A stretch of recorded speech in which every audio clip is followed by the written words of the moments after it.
If you're a coffee lover, oh boy, you're going to love me today. I have taken a classic dessert, a No Bake Cheesecake, and I've given it a caffeinated twist. I take everything that's good about a beautiful creamy cappuccino and compress it into a cheesecake recipe that is both rich and creamy and smooth and ridiculously simple to throw together. Let's make my beautiful No Bake coffee cheesecake on the One Pot Chef.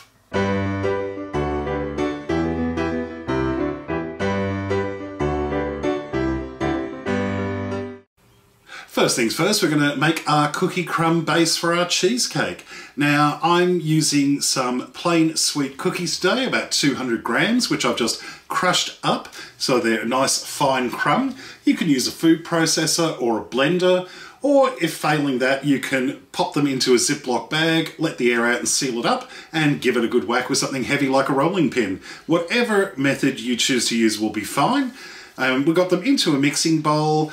If you are in Australia, milk arrowroot biscuits would be a good choice. If you're in the UK, we're talking digested biscuits. If you're in North America, graham crackers would be the one to go for. I'm actually using digestive biscuits today, even though I'm in Australia, because they just started becoming very commonly available at the supermarket, and I really like the flavour of them. So whichever one you want to use, go for it. To that, we're going to add about 100 grams of butter, which I've just melted. I'm using unsalted butter today, and just pour that in. And I'm going to give it a good stir until everything is mixed together and moistened. Now, you can use a little bit less butter if you want, but what I like when I make a cheesecake is I like the base not to be too crumbly. I want it to form together and become solid when it's in the fridge, because otherwise, oh, I've got a bit of a lump there. That one comes out. I don't want it to be too crumbly because I find it's difficult to serve when the base just falls apart for no apparent reason, but also it's not particularly pleasant to eat if it's too dry and it's just falling apart into crumbs. Now, that's just about together now, but you can test it by just simply pressing some of the mixture up the side of the bowl, and if it holds its shape there like that, like wet sand clumping together, you know that's perfect. Next, we've got a 20 centimetre or about 8 inch springform cake tin. Now, the springform's got a little latch on the side, so the side and the base come off, so it makes it easy for serving a cheesecake out.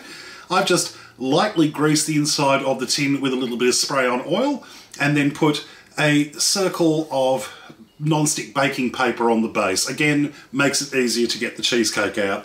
So what we're going to do is place our crumbled up cookie mixture into the cake tin. Now, using something flat, like a flat bottom glass, we're going to start flattening this down, working from the centre outwards. Just flatten everything down. Just make sure it's all nice and flat and even all over, because you want it to be consistent all over.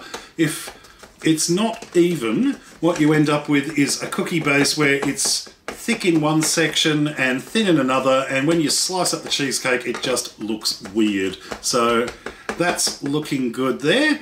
So all we need to do now is pop this into the fridge to chill while we work on our other ingredients. Next, we've got to work on our coffee. Now, in a coffee mug, I've got some instant coffee here. Now, when I say instant coffee, I just want to clarify, I'm talking about the powder or granules you put into a coffee cup, add hot water, and it turns into coffee. I'm not talking about coffee that you put into a coffee machine and you've got to put a filter in and throw out the grounds and stuff like that. Basically, your instant powder or granules that you just use in a cup. Espresso powder would also work too. Now, I need 2 tablespoons of instant coffee. I'm using granules today, and to that I'm adding in about a tablespoon of hot water, just enough to dissolve the coffee, and we're just going to give that a little stir until all the coffee is completely dissolved into the liquid. Next, I've got a 400 gram can of sweetened condensed milk, which I've just poured into a little measuring jug. And what we're going to do is we're going to add our mixed up coffee mixture into the condensed milk and stir it together. I'm doing it this way instead of just doing it in the can, because often there isn't enough room in the can to give it a good stir and you end up making a mess. It's just easier to do it in a separate container. So we'll add our coffee mixture in and then just stir that together until completely combined.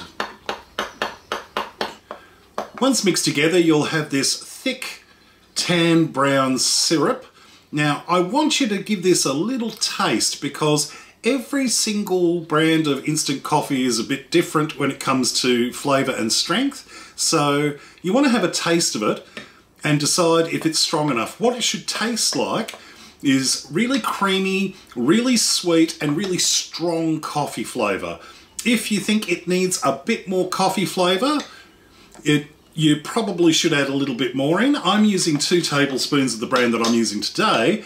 I'm using Nescafe Blend 43, but whatever you happen to have on hand will be fine, but you will need to adjust the amount. I figure 2 tablespoons of any coffee is a good baseline, and you can always add more to it if you want to make it stronger. Keep in mind that it will be less intense because we're going to be mixing this into cream cheese when we make the cheesecake batter. So if it feels like it's a little too strong, don't panic too much because it will tone down a little bit when we mix it all together with the cream cheese.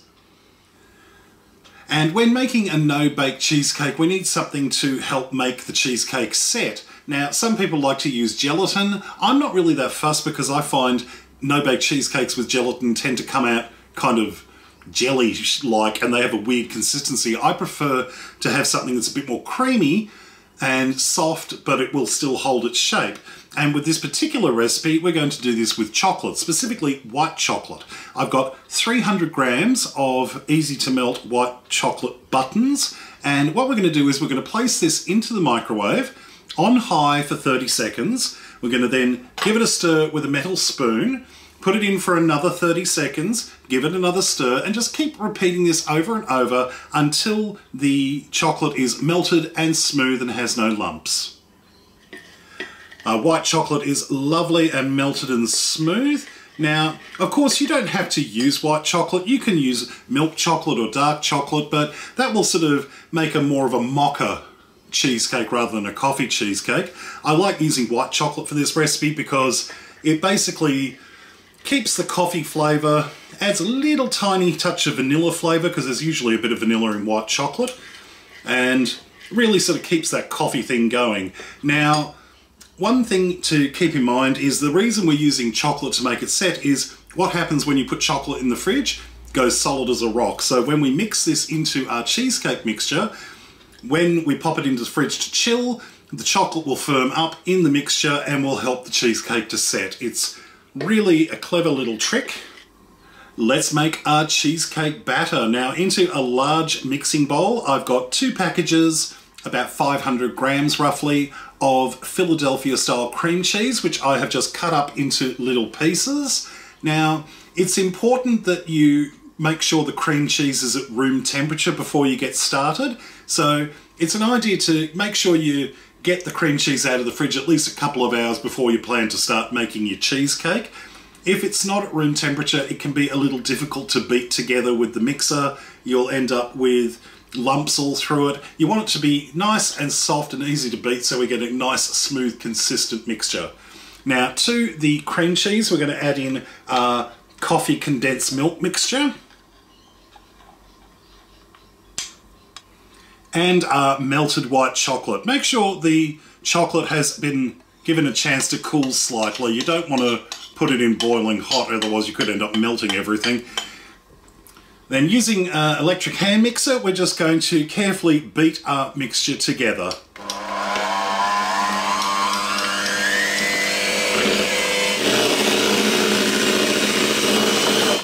That's looking good, lovely and smooth. Perfect. Carefully transfer our batter onto the cookie base. Smooth out the mixture so it's nice and even on top. And one last little touch, and this is entirely optional, I'm going to sift over a little bit of powdered chocolate mixture over the top of the cheesecake. I'm doing this because I want to give this sort of the look of a cappuccino, because I'm just using hot chocolate mix basically, just powdered chocolate. And what's going to happen is, in the fridge, the chocolate powder is going to moisten up and it'll look just like a cappuccino on top. Just tidy up those sides there, and then all we need to do now is pop this into the fridge to chill for about 6 hours, preferably overnight, or until the cheesecake has firmed up. While our cheesecake is in the fridge setting, I thought I'd take this opportunity to remind you to check out my social media: Facebook, Twitter and Instagram, links in the video description underneath this video on YouTube. And speaking of YouTube, don't forget to subscribe to my channel, hit the subscribe button and the notification bell next to it. That way you won't miss out on any of my new recipe videos. Now that our cheesecake is set, all we need to do is take it out of the pan. Now, first things first, we need to just release it from the sides. So we've got a round bladed knife, like a butter knife, and we're just going to gently go around the outside of the cheesecake just to free it from the side, and then just simply release the latch to take the side off. Carefully take it off. Perfect. And here we have our completed no-bake coffee cheesecake. Absolutely outstanding, so simple to throw together and guaranteed to be a hit with every coffee lover. Well, let's dive in and have a taste. How beautiful does that look? Honestly, it's smooth and creamy. I cannot wait to dive in and have a proper taste of this. Oh, you can really smell the coffee on it. Oh my god.